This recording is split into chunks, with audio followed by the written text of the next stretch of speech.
gente, meu nome é Bruna, eu tenho 21 anos, moro aqui em Jacareí, na periferia Jardim Real, Zona Leste.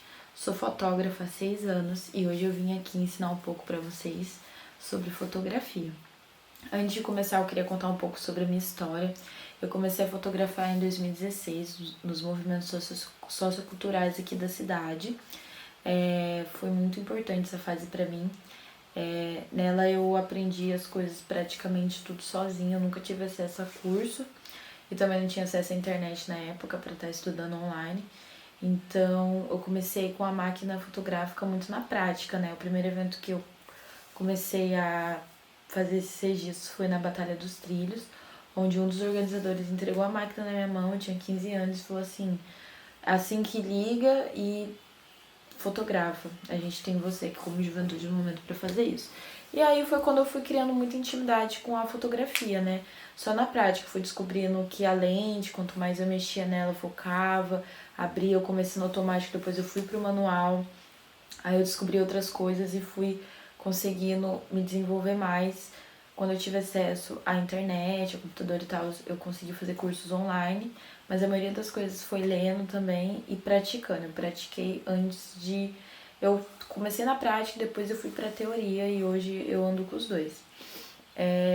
Nessa batalha, né, que era um evento sociocultural urbano aqui na cidade, fiz várias fotografias de evento.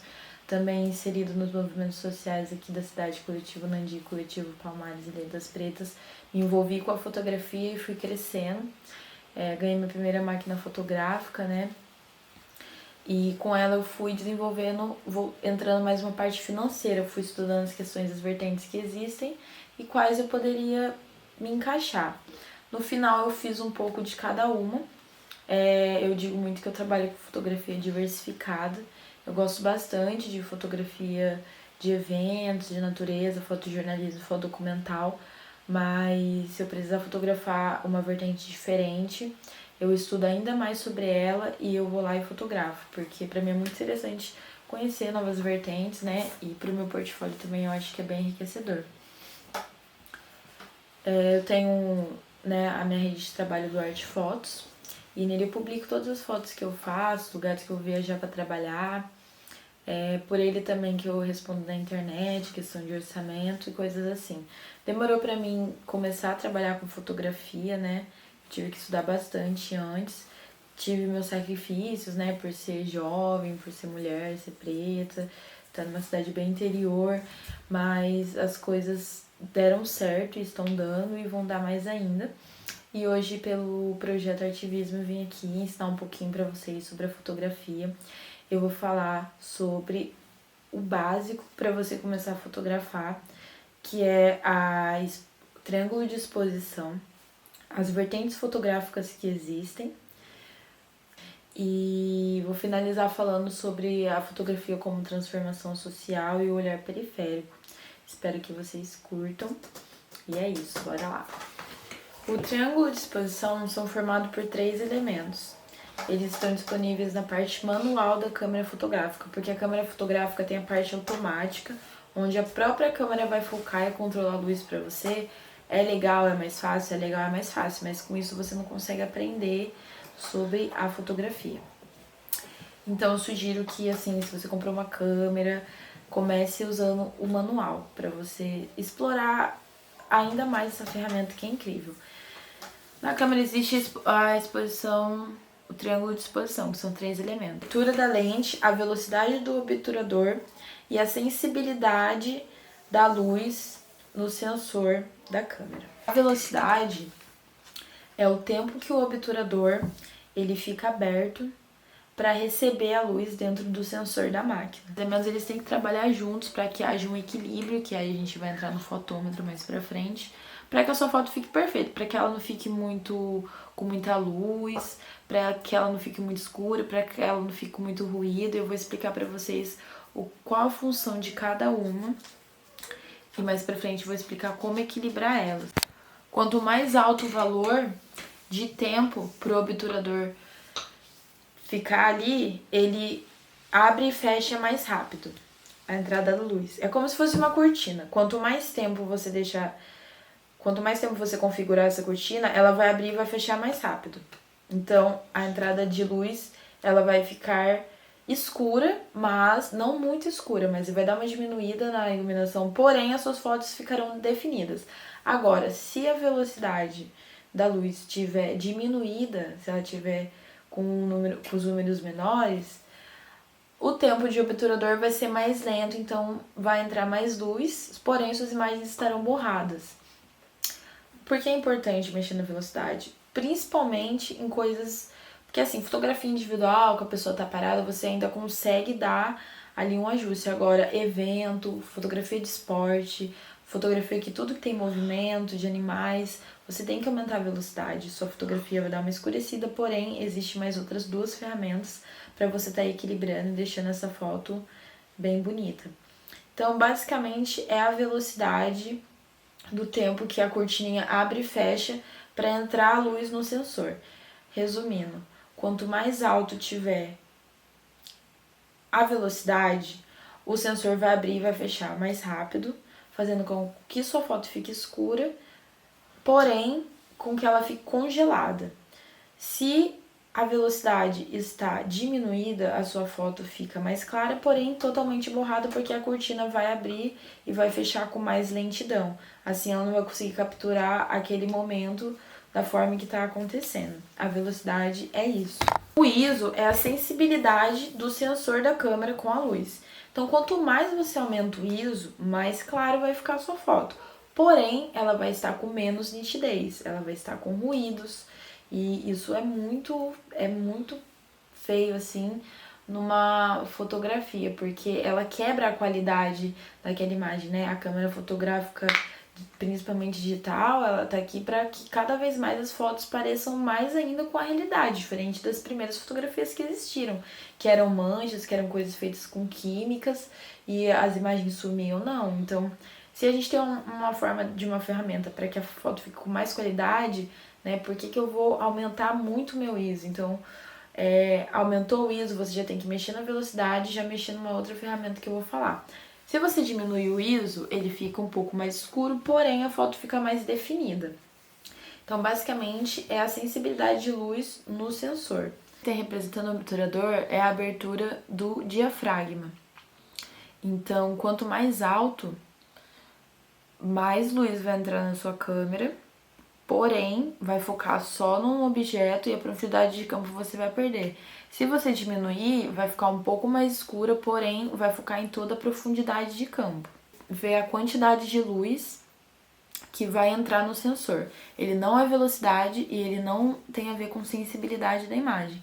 Ele tem a ver com a quantidade de luz que vai entrar no sensor da sua câmera, de quanto de luz que você quer. Quando você aumenta o obturador, a sua imagem fica focada, por exemplo, tem um girassol aqui e um campo atrás. Eu aumentei muito o meu obturador. Então, o obturador, ele vai estar focando nessa imagem e desfocando todo o plano de fundo. Agora, se você diminui seu obturador, você consegue focar nessa imagem e focar na profundidade de campo que tem naquela fotografia, entendeu? Então, ele é muito interessante nisso. Tem representando o obturador é a abertura do diafragma. Então, quanto mais alto, mais luz vai entrar na sua câmera, porém, vai focar só num objeto e a profundidade de campo você vai perder. Se você diminuir, vai ficar um pouco mais escura, porém, vai focar em toda a profundidade de campo. Que o ato de medir a luz, ela é a medida da luz que está entrando na sua câmera. Então, ela é sua amiga que está ali para te mostrar se a câmera tá entrando muita luz nela, ou se tá entrando muita pouca luz, ou se tá com uma iluminação perfeita. Ela que mostra quando o triângulo de exposição está equilibrado. Então, é a reguinha, lá você vai ver o desenho. Aí tem 2, 1, menos 2, 1, um pontinho no meio, 2, 1 mais. O menos representa menor quantidade de luz. Então, se o pontinho na hora da câmera tá indo pro menos, é porque a sua foto tá escura. Agora, se o pontinho tá indo pra parte do mais, dos números, é porque a sua foto tá muito exposta à luz, tá muito iluminada. Agora, se o pontinho tá no meio, é porque o triângulo de exposição tá equilibrado. Então, é muito importante, enquanto você for fotografando na prática, você coloca ali o número para cada elemento do triângulo Você aperta e você vai ver a reguinha que já vai estar ali apontando na hora de fotografar se vai estar equilibrada essa foto ou não. Então a fotometria, ela é uma das ferramentas muito importantes na câmera digital também, pra gente ter esse equilíbrio, né, das luzes que a gente quer na sua fotografia, pra fazer um tipo de foto bem bonito, um registro bem legal. Sobre a lente e sobre o foco, né? O foco depende da câmera. Por exemplo, a minha câmera que eu uso para trabalhar é a Canon SL3. E ela, por mais que seja no manual, ela tem uma focada um pouco automática, assim. Eu clico um pouco acima do botão, ela já foca a imagem. Mas cada câmera tem um tipo. Eu também tenho uma T2i. Ela não fazia isso, entendeu? Então, eu tive que aprender sozinha, assim, o rolê dela. Qual que é? Essa parte aqui, ela é a parte do zoom. Ela tem 55 milímetros. Normalmente esse é o padrão, quando você vai comprar uma câmera, normalmente é o padrão de lente, que é a forma, é uma lente que ela revisa como a forma que a gente enxerga, o todo, assim. Mas existem vários tipos de lentes, existem lentes que são mais para retrato, existem lentes que são mais para um ângulo maior ainda, que é de 55 a 55, é a mais tradicional. E aí aqui você vai mexendo na distância, até que distância que ela vai. E aqui no foco, um pouco sobre as vertentes fotográficas que existem, né? Você começou ali a trabalhar quais são as vertentes que existem, por onde que eu posso ir. Assim, pra mim chegar onde eu cheguei demorou bastante, né? Mas é importante você estudar, além de tudo, assim, estudar muita parte teórica, muita parte da história também, né? Da parte do passado, a primeira fotografia que existiu. Isso é muito interessante para você ter noção da importância daquela ferramenta, que ela não é só uma ferramenta, né? Todas que a gente tem hoje em dia, nessa era digital que a gente vive, ela tem uma história por trás, tem um conjunto de situações que conclusão no que elas são hoje. Os tipos de fotografia que existem são vários, mas eu vou citar alguns para vocês. Tem o artístico, que o artístico normalmente ou é a pessoa que contrata, ela explica a forma artística que ela quer, o fotógrafo vai ter que reproduzir o que ela tá falando, ou o fotógrafo mesmo que reproduz o cenário. Não é igual um fotodocumental ou um fotojornalismo, que é o que está acontecendo no momento e você vai lá e registra. Não, você vai criar o momento, você vai criar o cenário. E aí ele normalmente entra bastante nessa questão de agência de modelo ou o pessoal de arte, né? Mas é uma fotografia que eu acho assim muito interessante por você ter esse controle do cenário, do que você quer transmitir naquela foto. Fotografia jornalística, né? O fotojornalismo, ele é aquilo de realmente retratar o que está acontecendo, bem como uma categoria de reportagem.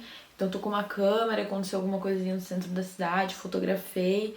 E isso é fotojornalismo, é fotografar o que está ocorrendo naquele momento.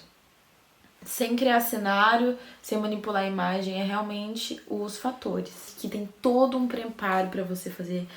Você não precisa de muito equipamento para realizar fotografia gastronômica, né? Que é o preparo do alimento, de como o alimento vai ser, que é o preparo da iluminação do fundo que aquele alimento vai estar. E o após da edição, né? Por mais que a foto fique boa, tem toda uma edição específica para você mexer ali naquela nitidez, naquele contraste, naquela colorização daquela foto, para que fique uma foto que você olhe igual a gente olha no iFood, na televisão, que é algo que você olha que te dê vontade de comer, né? As fotografias que a gente vê gastronômicas, elas não foram tiradas, teve todo um trabalho por trás daquilo. Então é um meio artístico também, só que com foco mais na gastronomia, né? E normalmente é o fotógrafo que tem essa responsa de criar todo esse cenário, de imaginar a questão da iluminação. Então é um tipo de fotografia muito interessante também. Fotografia newborn, né? Que é de nenenzinhos, recém-nascidos. Elas são muito interessantes, assim, mas também tem toda essa questão de cenário. Muita gente aluga estúdio, outras pessoas criam cenários. Mas tudo isso, se você for trabalhar, quando a partir do momento que você envolve um cenário, você já envolve no seu orçamento, dando uma dica, tudo que você vai utilizar no cenário, né? A gente não pode, dependendo do tipo de fotografia que a gente for fazer, não cobrar só a questão de ir lá e de tirar e de entregar a foto.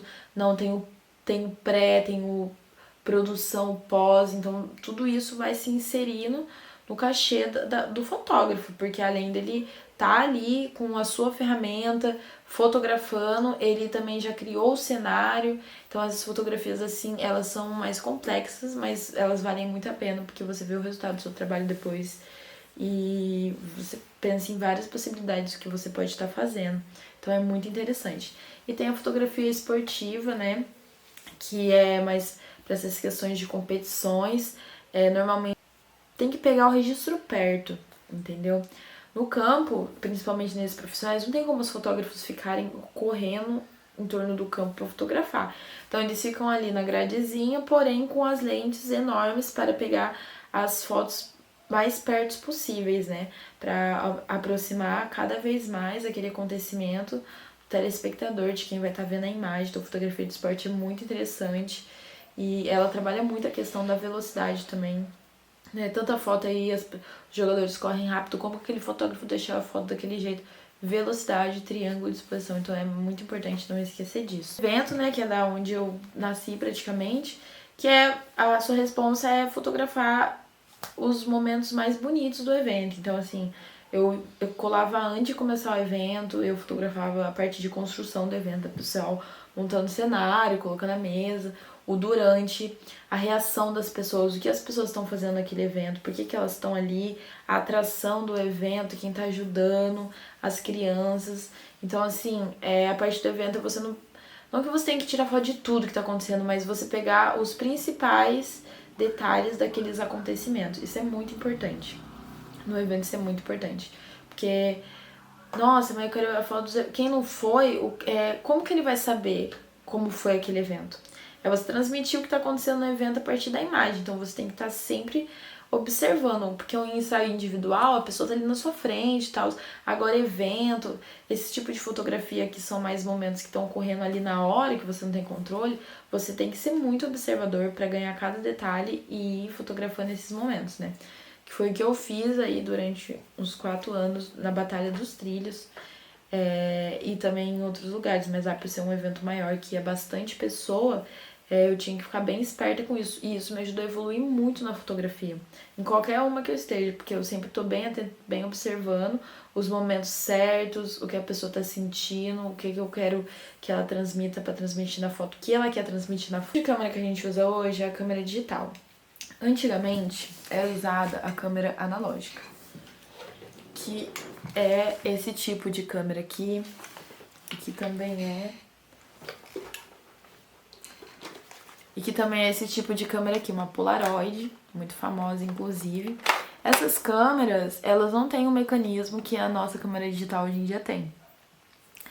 Elas eram feitas a partir de rolo de filme e a colorização delas eram diferente também, não era em formato de RGB que a gente tem hoje em dia. Eles eram trabalhosos porque você comprava o rolo, a câmera às vezes ela tinha um limite de rolo, e aí se você usava tudo não dava pra usar mais a câmera, se você comprava o rolo e acabava, você ficava sem, você ia ter que sair lá da sua casa pra ir lá na fábrica. Tinha situação que você, dependendo da câmera analógica, que você tinha que fotografar e não saía bonitinho igual a Polaroid, você tinha que levar o rolo lá na fábrica pra eles para eles revelarem a foto pra você. Tinha situações também do rolo acabar e você não conseguir mais tirar foto. Não é acessível igual hoje, assim, que as coisas estão na sua mão, você não tem que levar na empresa da Canon nem da Nikon pra conseguir suas fotos. Elas estão ali, do rolo foi pro cartão de memória, né? Então diminuiu pra caramba. No cartão de memória a gente coloca no notebook, onde a gente consegue ter acesso. Então as coisas melhoraram muito. Porém, eu gosto bastante de câmera analógica e ela é bem diferente da imagem da câmera digital. A digital, o termo dela é DSLR, Digital Single Lens Reflex. O sinônimo da câmera profissional é a câmera digital. Por quê? A câmera digital é usado um espelho dentro dela, onde a luz entra pelo sensor, o espelho reflete ela e traz a imagem pro campo de memória da câmera, que entra pro campo de memória da câmera. a luz, ela reflete da lente para o visor. O nome que se dá para você enxergar a foto é viewfinder. A luz entra através da lente, passa por um espelhinho que faz um refletor com o visor. E assim nasce a nossa fotografia. Nossa, mas como que acontece isso? Quando você abre a lente, ela tem um espelhinho. Não sei se vai dar pra enxergar muito bem. Mas ela tem um espelhinho na parte de dentro dela.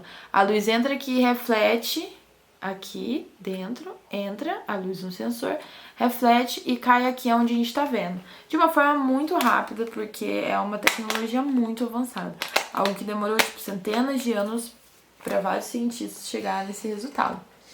Então, a imagem é refletida por um espelho direto para um visor e na hora de tirar foto, o espelho recolhe o sensor e captura a imagem. É basicamente isso. A câmera digital ela pode trocar lente. Se a câmera não troca de lente, ela não é digital. Então, tipo, você comprou numa loja e tal, você comprou lente 55, mas dá pra você trocar e usar por outra. Antigamente não dava, você tinha que ficar com aquela lente e tinha que ser daquele jeito. Então, hoje a gente tem muito mais opções. A gente pensar na fotografia como uma ferramenta de transformação social também, né? Porque há muitos anos atrás ela foi uma ferramenta histórica. A gente tem comprovações de que muitas coisas aconteceram, né, no passado por conta de fotografias também. Além da oralidade, além das coisas escritas, a fotografia ela foi uma ferramenta muito importante para o desenvolvimento histórico, social, cultural e tecnológico da sociedade. E é muito importante a gente ver ela hoje também como uma ferramenta de transformação social, né? Se você é fotógrafo, fotógrafa, como que você pode usar essa fotografia a favor de você também, né? Do seu bem financeiro, mas também a favor do mundo, né? Como que você pode transformar? Eu quero que essa fotografia seja algo crítico, eu quero trabalhar essa fotografia com uma maneira de autoestima, eu quero ir mais para uma área de jornalismo, de mostrar as coisas que estão acontecendo na minha cidade, porque é registro e a gente está numa era que tudo é muito visual. Então a fotografia, ela é uma profissão muito antiga, mas assim, muito futurística também. É importante a gente pensar sobre isso e tendo acesso a essa ferramenta ou a esse conhecimento, você usando ela de uma forma, né, que você quer trabalhar com ela como hobby, você tem sempre que pensar como que você pode usar isso como uma ferramenta social. Isso é extremamente importante e eu acredito que seja uma questão de responsabilidade social também como cidadãos mundiais, assim, tendo acesso à internet, essas coisas, e a fotografia, há uma câmera fotográfica, há uma câmera digital, isso é muitíssimo importante. Periférica é você levar essas ferramentas digitais, você dar acesso para essas pessoas de uma maneira muito tranquila, na qual não embata com o financeiro delas, nem com a vivência delas, é você levar a vivência fotográfica, a vivência digital para a periferia. A periferia não tem acesso a isso, então meio que ela acaba não contando sua própria história. Então chegam pessoas de fora, com suas lentes, com seus roteiros e reproduzem uma coisa que não existe. Então eu acho muito importante como a fotografia, além de tudo, é o ponto de vista, é o ponto de vista que você tem do mundo, do lugar das pessoas, é o seu ponto de visão. É muito importante também que as pessoas da periferia, o pessoal, as aldeias indígenas, a galera tem acesso a esse rolê, principalmente a galera de classe baixa e a galera, nós que a gente tem essa questão do racial, a gente ter acesso a isso para nós mesmos contarmos as nossas histórias, pra gente mesmo fotografar o que a gente quer fotografar, da forma que a gente sentir, porque cada um tem uma vivência, cada um tem um tipo de cultura, cada um tem uma história, e normalmente as nossas histórias são contadas por pessoas que não viveram elas, né? Então é importante a periferia ter acesso a isso para que ela mesma conte sua história, para que ela, tanto por meio de vídeo, como de fotografia, como de um roteiro, eu acho muito importante esse ponto de vista, assim, o que você puder de levar de conhecimento, você de comunidade, que você puder estudar mais sobre isso para ajudar a sua comunidade, porque é algo transformador. Eu falo por mim, pela minha profissão dentro da comunidade também, que eu estou, de dar oficina para as crianças, né, de fazer as mulheres terem acesso a isso. Gente, basicamente é isso. Uma oficina de fotografia, ela é muito extensa, então eu tentei resumir para vocês o máximo que eu pude, mas o básico, que é o triângulo de exposição para você conseguir mexer numa máquina, para você entender o controle de luz, é esse. A palavra fotografia vem do grego e ela é pronunciada como photographen, que significa foto é luz, graphen é escrever ou desenhar. Desenhar com a luz, escrever com a luz. A fotografia é isso. Sem luz não existe fotografia. E as ferramentas que tem dentro da câmera fotográfica, que a gente fala de triângulo de exposição, são como se fosse lápis e canetas, para que você desenhe essa fotografia de uma maneira perfeita. Não perfeita de uma maneira padrão, mas perfeita com qualidade. Perfeita de acordo com a ferramenta que tá ali para você usar. Então, o significado da palavra fotografia é isso. Eu espero que vocês tenham gostado dessa oficina. É uma honra estar participando desse projeto. E é isso, gente. Não desistam dos seus sonhos, não desistam da profissão que você quer fazer. Você consegue estudar sozinho hoje em dia com a internet, está tudo muito mais acessível. Para você ser um fotógrafo, você não precisa de uma câmera fotográfica, basta o seu ponto de vista, o seu ponto de visão do mundo. Isso é com o celular também. Eu comecei fotografando com o celular. E mesmo que seja uma fotografia só de celular, não deixe de ser um fotógrafo. Eu não rotulo essa profissão, esse ponto de vista, numa ferramenta só, por mais que a câmera digital ela seja um item muito importante para essa profissão. Eu acredito que é algo mais sobre ponto de vista, e o que vocês puderem estudar sobre isso, estudar em casa, procurar cursos online, e assim que estudar vocês puderem ensinar isso para as pessoas que têm interesse, é muito importante. Em 1826, Josephine Epstein criou a primeira fotografia com uma câmera escura, por um processo chamado heliografia, né? Que é um registro feito, que foi um registro feito em sua casa no campo. A imagem ela foi feita em uma placa de prata coberta pela substância butane e demorava cerca de 8 horas para ficar pronta, então demorava demais. A heliografia ela só era permitida uma confecção por vez. O nome desse registro se chama ponto de vista da janela de Graz. Então, o Joseph deixou a placa de prata, né, coberta com a substância de butame em exposição ao lado de fora. E depois de 8 horas, quando ele voltou, tava com esse registro lá. A gente percebe a evolução da fotografia, né? Mas como é mágico também o começo de tudo isso. Curiosidades da oficina, gente. Gostaria muito de agradecer também. Espero que vocês tenham gostado. Eu tentei resumir o máximo possível em 30 minutos, né? Sobre a fotografia, algumas curiosidades, coisas importantes. Agradeço pelo projeto Artivismo por ter me convidado. Desde já é isso, gente. Sigam seus sonhos, façam as coisas. As ferramentas vão chegando depois, mas o importante é estudar antes e não se limitar pela estrutura que a gente vive, né? Até logo, gente. Tchau, tchau.